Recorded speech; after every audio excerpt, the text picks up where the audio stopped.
আসসালামু আলাইকুম, কি অবস্থা, কেমন আছেন? আমি এমডি হৃদয় বগুড়া থেকে। আসলে আসার একটাই কারণ, আমাদের দিন শেষ হইতেছে না। কারণ 26 তারিখ, 25 তারিখ, 28 তারিখ, 27 তারিখ এভাবে যাইতেছে দিন। কিন্তু আমাদের যে কন্টেন্ট মনিটাইজেশন পাওয়ার যে একটা ইচ্ছা বা একটা শক্তি, আসলে এটা কিন্তু আমরা মাঝে মধ্যে হারাই ফেলতেছি। আর যাদের পেজে রিচ এঙ্গেজমেন্ট কম, আসলে এটা মন খারাপের কারণ নাই। মাঝে মধ্যে দেখা যাইতেছে ফেসবুকের নতুন নতুন কিছু আপডেট আসতেছে, যে আপডেটগুলো আমরা বুঝতে পারতেছি না। আসলে অনেক অনেক ইয়ের কারণে বুঝতে পারতেছে না যে কীভাবে কী করা হবে, এবার কোথা থেকে কী করা হবে। তো অবশ্যই একটা বিষয় নিয়ে, যে কথা বিষয় নিয়ে আসলাম, আমার পেজে আমি দেখতেছি ইদানিং দিকে রিচ এঙ্গেজমেন্ট বাড়তেছে, কমতেছে। মাঝে মধ্যে আমি যখন ঢুকতেছি পেজে, তখন দেখতেছি পেজ একদম ডাউন হয়ে গেছে, পেজে ইস্যু দেখাইতেছে, পেজে সমস্যা দেখাইতেছে। আবার মনিটাইজেশন ট্যাপে গেলে ইস্যু দেখাইতেছে, ইস্যুতে ক্লিক করলে, যেমন ভিউসে ক্লিক করলে কোনো ইস্যু নাই, কোনো কিছু নাই। আসলে এটা ফেসবুকের একটা নতুন আপডেট জনিত কারণে হয়তো এমন হইতেছে। আর অবশ্যই যারা নতুন পেজ খুলছেন বা একটু ইয়ে করতেছেন, তার একটু সময় দেন। নতুন পেজে একটু প্রথমে 1 মাস 31 দিনের মতন একটা ইস্যু থাকে। তো ইস্যুটা চলে গেলে তখন আপনারা ভালোভাবে ভিডিও করেন বা আপনার নতুন পেজে একটু সময় দেন, অবশ্যই মনিটাইজেশন পাবেন। আর ফেসবুকে এখন নতুন নিয়ম ভাই, আসলে 2025-এ এসে ফেসবুক কি শর্ত দেবে, কি ইয়ে দিবে আমরা জানি না। আসলে ফেসবুক এখন কি করবে সেটাও আমরা জানি না। কিন্তু একটা ধারণা করা হইতেছে যে ফেসবুকে নতুন কোনো কিছু ধামাকা অফার বা কোনো ইয়ে আসবে।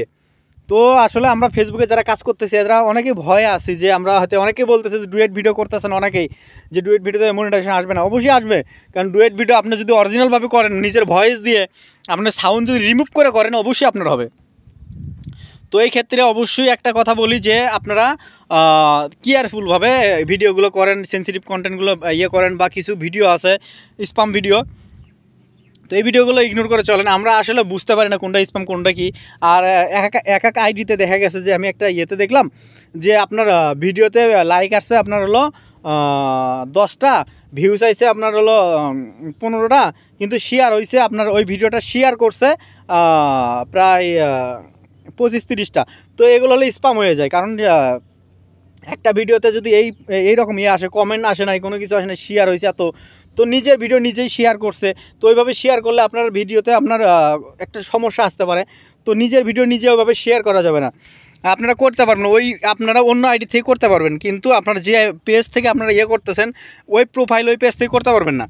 কারণ আপনারা ভিডিও শেয়ার করতে হলে অন্য আইডি থেকে করতে পারবেন, কিন্তু ভিডিও পোস্ট করতে টাইমে আপনারা শেয়ার করেন, এতে সমস্যা নেই। কিন্তু ভিডিও পোস্ট করার পরে ওই ভিডিওটা, নিজের ভিডিও নিজেই আপনি পেজ থেকে শেয়ার করতেছেন, বিভিন্ন লিঙ্কে দিতেছেন, অবশ্যই এটা আপনার কপিরাইট বা কোনো ইস্যু আসতে পারে, স্প্যাম ইস্যু আসতে পারে, কিন্তু এটা মনিটাইজেশন আসবে না। তো একটা বিষয় বলি যে, আপনারা যারা কাজ করতেছেন ফেসবুক নিয়ে করেন, কিন্তু একটু কেয়ারফুলভাবে করেন। ফেসবুকের নতুন নিয়ম, নতুন কিছু বুঝতেছি না ভাই। 2025-এ এসে ফেসবুক কি করবে, কোন আপডেট নিয়ে আসবে, কি শর্ত দিবে, আসলে কোন ইয়েগুলো পূরণ করতে বলবে আমরা জানি না। আগে তো 5,000 ঘন্টা, 5,000 ফলোয়ার, 60,000 ঘন্টা ওয়াচ টাইম, 5টা অ্যাক্টিভ ভিডিও, 5টা লং ভিডিও, এরকম থাকলেই হইতো। এখন ভাই ফেসবুকের নিয়ম নীতি আমরা বুঝতে পারতেছি না। অবশ্যই যদি ভিডিওটা ভালো লাগে, শেয়ার করে সবাই দেখার সুযোগ করে দেবেন।